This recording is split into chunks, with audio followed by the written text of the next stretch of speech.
Yeah, I have. So I wanted to come on and actually talk about Puss in Boots. Because as I watched the movie, myself struggle with mental health.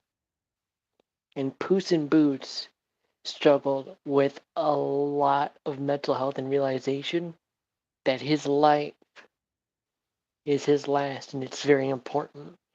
And, that's what a lot of people who struggle with self harm, who struggle with depression and social anxiety, me, and I do struggle with self harm thoughts, we do have that realization that life is so precious. And life, when we struggle with these negative thoughts, we struggle it so hard that with Puss in Boots, it's like flashing before our eyes.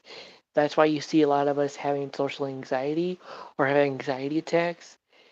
That's what Puss in Boots was going through. And I love that. It showed a human struggling with mental health representation. From a kid's movie, this is a children's movie, a DreamWorks children's movie. And I loved Shrek when I was a kid. Growing up, I loved Shrek.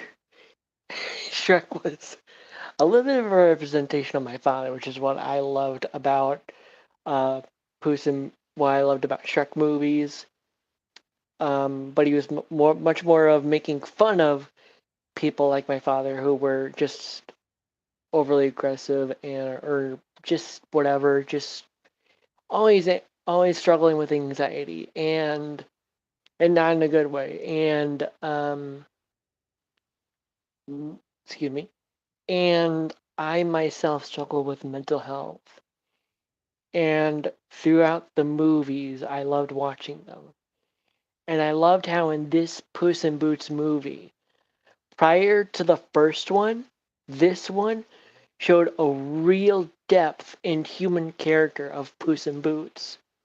Like you could just see him realizing that his life is in his last, and it's very precious, and he's been treating it very poorly, and that's what a lot of people with mental health struggle with social anxiety and depression have that problem of realizing life is precious, or we have that anxiety like Puss in Boots showed in the movie.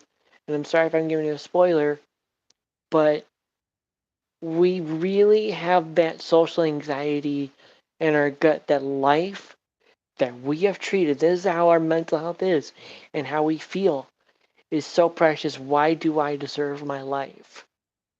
Why do I deserve to live? And that's kind of what Puss in Boots struggles through, realizing that he has not done it well. However, throughout the Shrek movies, he's done a lot of heroic justice. He's done a lot of, saving people, helping people. There was that Netflix show, Puss in Boots animated series on Netflix. It's really good. I highly recommend it. Although I'm not going to have Netflix anymore because apparently it's too expensive for me right now.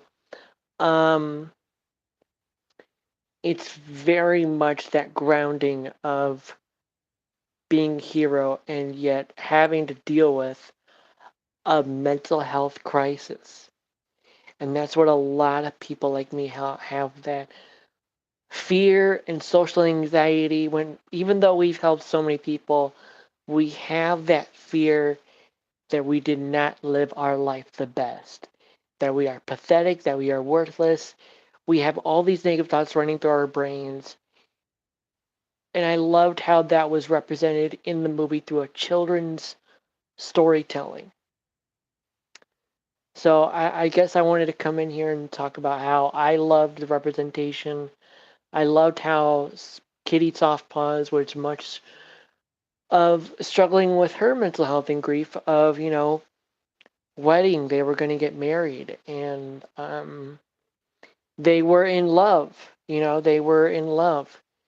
They're very much in love in the Puss in Boots movie. So in this movie, we see both a female character and a male character, cats, who are struggling, both man and woman struggling through mental health.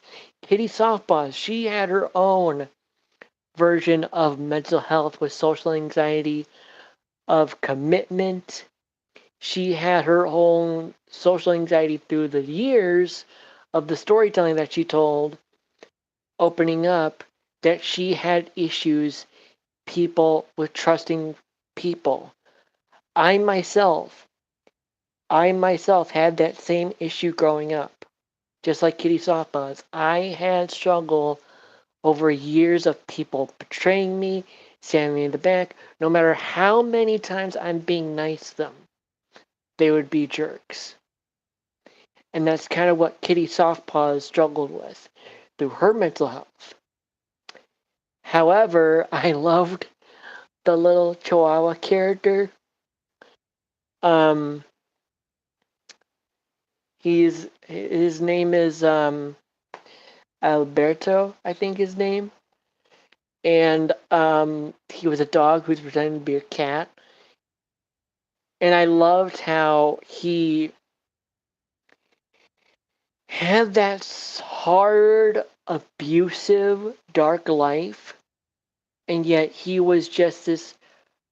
However, he coped with it by looking at, realizing at life how precious he is, how precious his life is, how much he just loves and accepts having friends around. Like, he didn't want a wish. He just wanted to be grateful that he has friends, that he has a family that he looks at, that looks after him, and he looks after them. You know, just with Kitty Softpaws and Puss in Boots. And I loved that about this movie, is that it really showed that through all these dark traumas that we go through, we struggle with mental health and we strive through it. So I just really wanted to go through that on this channel, that I really saw a lot of different perspectives of dealing with negative thoughts, child abuse trauma, coping. And I myself, when I was going through my abuse, my father issues, I coped with it by being happy, just like Alberto um, did in the movie, the little Chihuahua character, pretending to be a cat. I coped with it with just being happy, with just being a funny, active, selfless guy. That's how I coped with my personal trauma of father issues and just selfless acts of kindness. And just looking at life and loving and appreciating that I have friends. I love and appreciate that I have my best friend Noel. I love and appreciate that I just have family. Some family members are jerks, but a lot of them really do love and care about me. So I really wanted to open up to this channel about what I thought of Puss in Boots and how, in a mental health perspective, it really showcases that. Thank you. This is your Corey Dreamer signing off.